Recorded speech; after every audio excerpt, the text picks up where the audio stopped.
Hello दोस्तों, नमस्कार। उम्मीद करता हूँ आप लोग सब स्वस्थ होंगे और मस्त होंगे। दोस्तों, पिछली जो हमने वीडियो देखी है वो हमने सिंधु सभ्यता से रिलेटिव कुछ क्वेश्चन उसमें इंपॉर्टेंट थे, कुछ भारत का जो इतिहास था उसके क्वेश्चन इंपॉर्टेंट थे। वो वीडियो हमने देख लिया है। यदि आप लोगों ने उस वीडियो को नहीं देखा है तो मैं डिस्क्रिप्शन में लिंक दे रखा है, आप लोग वहाँ से देख सकते हैं। ठीक है, आज हम फिर से नई वीडियो की शुरुआत करेंगे। आप लोगों के लिए हैंड राइटिंग के माध्यम से दोस्तों तरह तरह के नए क्वेश्चन लेके मैं आता रहता हूँ। आप लोग चैनल के साथ बने रहिएगा और वीडियो को अंत तक देखिएगा। मज़ा आने वाला है एकदम हर एक क्वेश्चनों में, क्योंकि सारे क्वेश्चन यहाँ पर इंपॉर्टेंट है। ठीक है, तो वीडियो की शुरुआत करते हैं। जैसा आप लोग स्क्रीन पर देख रहे होंगे, टीपू सुल्तान की राजधानी कहाँ थी।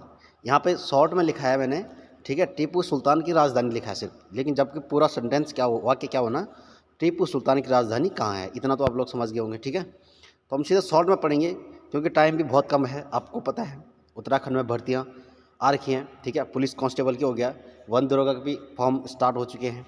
ठीक है, तो वीडियो की शुरुआत जैसा आप लोग देख रहे होंगे, टीपू सुल्तान की राजधानी कहाँ थी, तो टीपू सुल्तान की राजधानी थी श्रीरंगपट्टनम। क्लियर। टीपू सुल्तान कहाँ का राजा था दोस्तों, कमेंट में जरूर बताना। ठीक है, अगला क्वेश्चन है, शिवाजी के आध्यात्मिक गुरु थे, तो शिवाजी के आध्यात्मिक गुरु कौन थे, तो गुरु रामदास। क्लियर। अगला, तात्या टोपे का मूल नाम क्या था, तो तात्या टोपे का मूल नाम था रामचंद्र पांडुरंग। क्लियर हो गया, रामचंद्र पांडुरंग। अगला क्वेश्चन है, अष्टदिग्गज कृष्णदेव राय और नवरत्न अकबर के दरबार में। आप देखो क्वेश्चन को समझो, इसीलिए वीडियो देखने का फायदा होता है। ठीक है, अष्टदिग्गज जो थे ना वो कृष्णदेव राय के शासन में थे, दरबार में थे या शासन में थे, समझ गए। और नवरत्न आपको सबको पता है वो अकबर के दरबार में थे।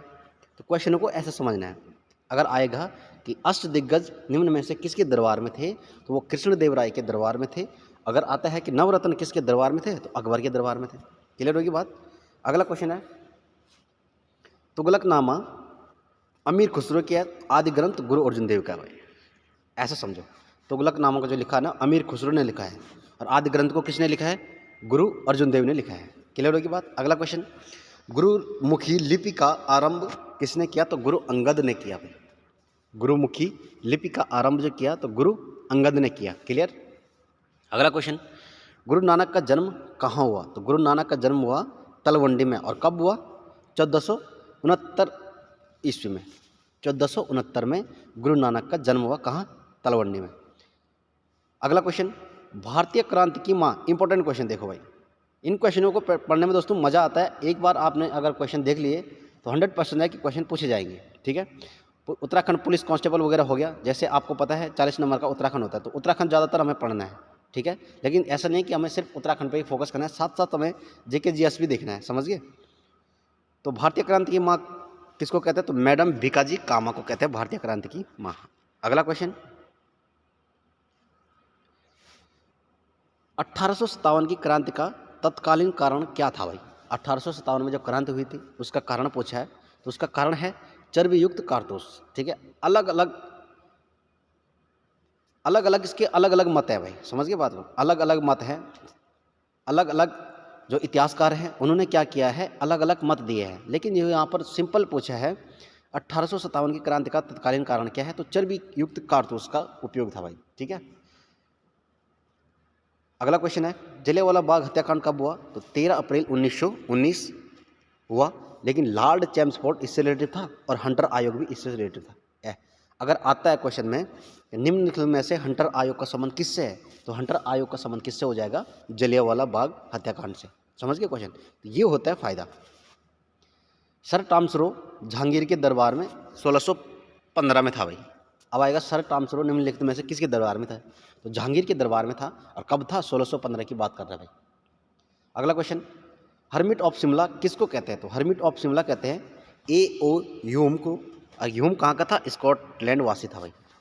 Hermit of Shimla A.O. Hume कहाँ का था, स्कॉटलैंड वासी, यानी स्कॉटलैंड का था। कितना प्यारा है देखो, hermit of Shimla A.O. Hume को कहते हैं। क्लियर। अगला क्वेश्चन है, कांग्रेस के प्रथम अधिवेशन की अध्यक्षता किसने करी भाई। इंपॉर्टेंट क्वेश्चन, कांग्रेस के प्रथम अधिवेशन की अध्यक्षता करी व्योमेश चंद्र बनर्जी ने। अब देखो कांग्रेस की स्थापना कब हुई, 1885 में, और कहाँ हुई, मुंबई में।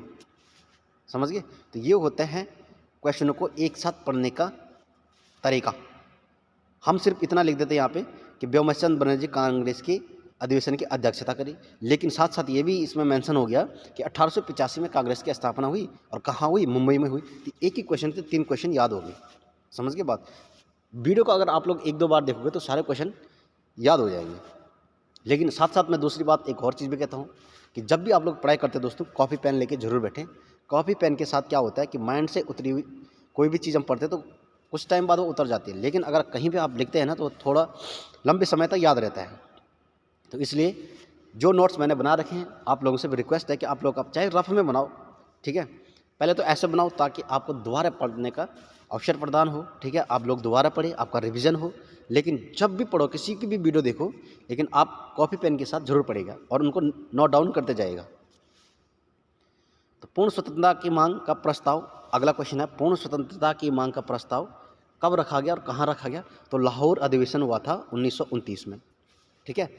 ये सबसे जो स्वतंत्रता के आंदोलन थे, ठीक है, उस जो अधिवेशन थे उसमें इम्पोर्टेंट अधिवेशन सबसे यही है भाई, क्योंकि इसमें क्या हुआ कि पूर्ण स्वतंत्रता की मांग का प्रस्ताव रखा गया लाहौर अधिवेशन में 1929 में।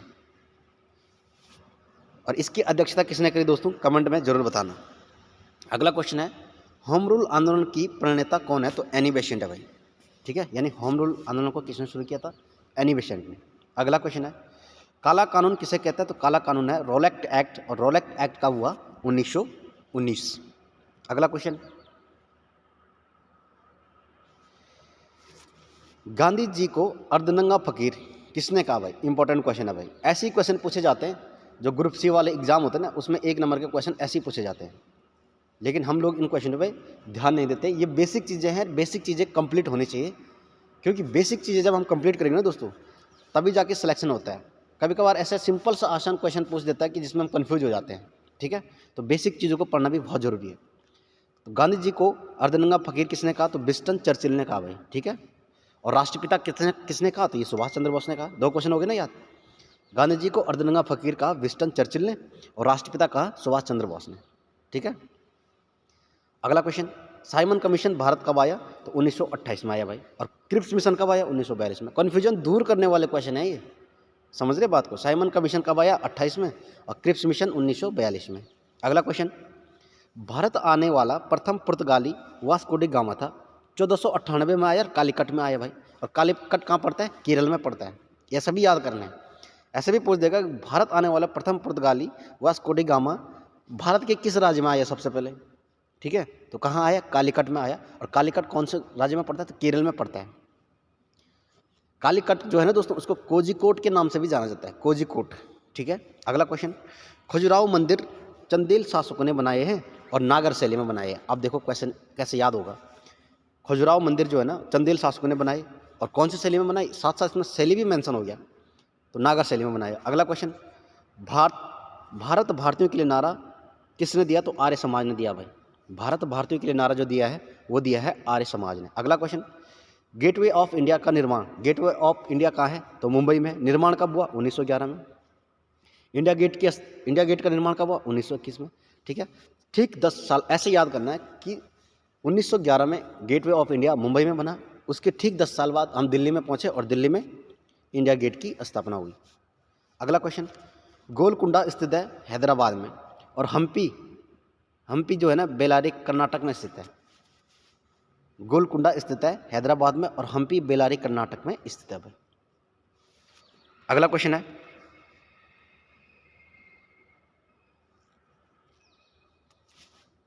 तट मंदिर मामूलपुर में है भाई, ठीक है।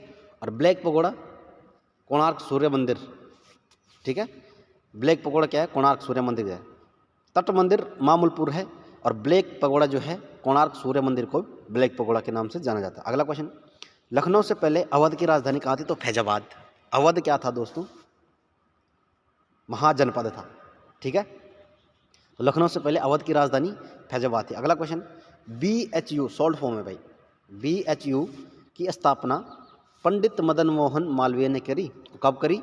1916 में, ठीक है। तो BHU की फुल फॉर्म है बनारस हिंदू यूनिवर्सिटी। बनारस विश्वविद्यालय, बनारस हिंदू विश्वविद्यालय भी बोल सकते, तो BHU मतलब बनारस हिंदू विश्वविद्यालय की स्थापना कब करी? 1916 में हुई। और किसने करी? पंडित मदन मोहन मालवीय ने। अगला क्वेश्चन, बंगाल का पहला गवर्नर जनरल कौन था? तो वारेन हेस्टिंग्स था। और स्थायी बंदोबस्त की शुरुआत किसने की? कॉर्नवालिस ने। स्थायी बंदोबस्त से संबंधित कौन था? कॉर्नवालिस। ठीक है, ये क्वेश्चन यहाँ पे जो कन्फ्यूजन होता है ना माइंड में, उसको दूर करने के लिए डाल रखे हैं। कैसे? बंगाल का पहला गवर्नर जनरल, अगर आपके माइंड में चल रहा होगा कॉर्नवालिस कौन था, कॉर्नवालिस कौन था, कभी कभार होता है ना जब एग्जाम में बैठते हैं ना, तो दो ऑप्शन हमारे माइंड में सर्वाइव करते हैं, यार क्या कौन सा आंसर होगा, ये वाला होगा, ये वाला होगा। लेकिन जिनको मेरे को लगता है कि यार कन्फ्यूजन वाले हैं, ठीक है, तो बंगाल का पहला गवर्नर जनरल कौन था? वारेन हेस्टिंग्स था। और कॉर्नवालिस अगर दिमाग में घूम रहा है तो साथ में मैंने यहीं पे लिखा हुआ स्थायी बंदोबस्त, तो कॉर्नवालिस जो था स्थायी बंदोबस्त था। क्लियर हो गया ना कन्फ्यूजन? स्वराज पार्टी को स्थापित किया चित्तरंजन दास और मोतीलाल नेहरू ने। स्वराज पार्टी की स्थापना कब होती है? 1923 में होती है भाई। ठीक है, स्वराज पार्टी की स्थापित किया किसने? चित्तरंजन दास और मोतीलाल नेहरू ने। कब? 1923 में। अगला क्वेश्चन, भीमबेटका प्रसिद्ध है गुफाओं के शैल चित्र के लिए। और अजंता एलोरा कहाँ है? महाराष्ट्र में है। अगला क्वेश्चन, गीता का अनुवाद अंग्रेजी में क्या? क्या क्वेश्चन है, देखो, गीता का अनुवाद अंग्रेजी में क्या है? विलियम विल्किंसन ने भाई, विलियम विल्किंसन। ध्यान से देखो, अगर आपको अक्षर साफ नहीं दिखा दे रहा है तो आप लोग मेरे वर्डिंग को पकड़ सकते हैं। कैसे? गीता का अनुवाद अंग्रेजी में किसने किया? विलियम विल्किंसन ने किया, विल्किंसन। ठीक है, अगला क्वेश्चन, चीनी गणराज्य के प्रथम राष्ट्रपति कौन थे? सनायत सेन भाई, इंपॉर्टेंट क्वेश्चन है। चीनी गणराज्य के जो प्रथम राष्ट्रपति थे वो थे सनायत सेन। अगला है, एशिया का मरीज चीन को कहते हैं और यूरोप का मरीज तुर्की को कहते हैं। अब देखो, ठीक है ना, एशिया का मरीज किसे कहा जाता है? तो चीन को कहा जाता है, और यूरोप का मरीज कहते हैं तुर्की को। ठीक है दोस्तों, ये थे आज के क्वेश्चन दोस्तों। इससे पहले जो वीडियो है वो मैंने डिस्क्रिप्शन में लिंक दे रखा है, आप लोग वहाँ से देख सकते हैं। इन सारे क्वेश्चनों का, अगर ये 60 क्वेश्चन है, इनको अगर आप लोग देख लेते हैं तो 1-2 नंबर का क्वेश्चन आपको जरूर देखने को मिलेगा। ठीक है, उत्तराखंड पुलिस कांस्टेबल में या RRB ग्रुप D में आपको जरूर क्वेश्चन देखने को मिलेगा। तो दोस्तों मैं बार बार कहता हूँ, पढ़ाई को दिल से कीजिए यार, सीरियसली पढ़ाई कीजिए, क्योंकि टाइम बढ़ता जा रहा है। ठीक है, तो मिलते हैं एक नेक्स्ट वीडियो में, तब तक के लिए धन्यवाद। और दोस्तों कमेंट में ज़रूर बताना कि यदि आप लोगों को कोई फॉल्ट लगता है, कोई क्वेश्चन, कोई डाउट लगता है, तो कमेंट जरूर करिए। उससे क्या होता है दोस्तों कि हम लोग सुधार करते हैं। ठीक है, तो मिलते हैं नेक्स्ट वीडियो में, तब तक के लिए धन्यवाद।